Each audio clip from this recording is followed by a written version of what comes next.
Hi everyone, what we're going to be doing today is testing the RTP shirts from Sanmar, the tri-blends. So what we're going to do is just take one of these fresh shirts right out of the box here. We're going to preheat it over here on our heat press for about 45 seconds. One, to mat down the fibers and to get all the wrinkles out. Make sure it's nice and flat. Silicone release paper to protect the heat press and make sure no residues come off. So what we're going to do first is go into our rip settings, and we're going to change for the optimum quality of the rip settings.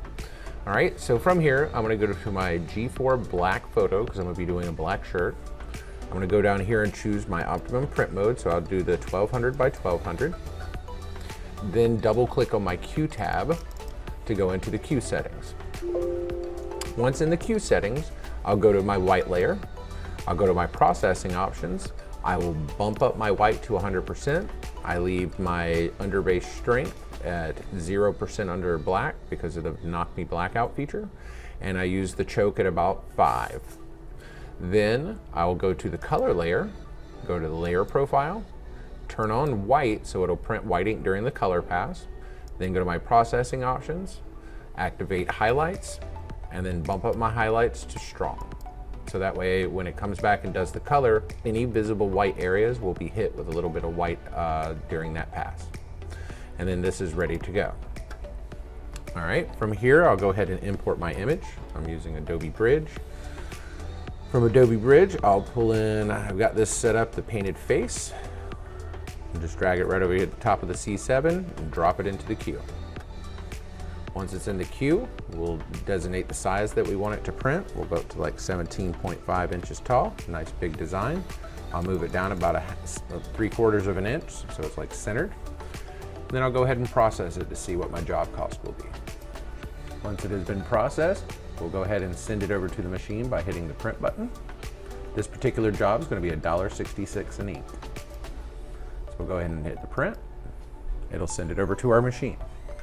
All right, so now that we've pressed our garment for 45 seconds, it's nice and flat and ready to print. Previously, we sent over our design after optimizing the settings at the higher print modes and also adding highlights to the Q settings. We'll center up our shirt, make sure that the collars are off the edge, no wrinkles are sticking up.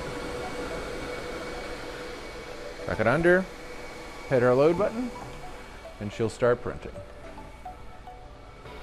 So just like the standard prints, it prints the white underbase first, and then it automatically brings the shirt back in and prints all the color at the same time.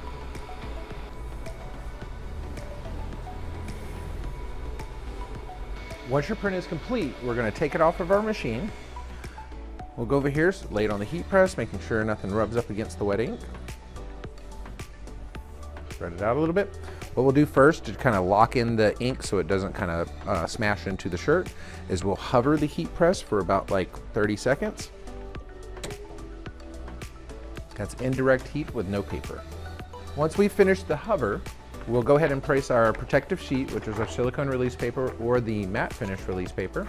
We'll use the matte finish to give it a softer hand. And then we'll press that with medium to light pressure for about 45 seconds. Once it is, the heat press is popped up, shirt is ready to sail.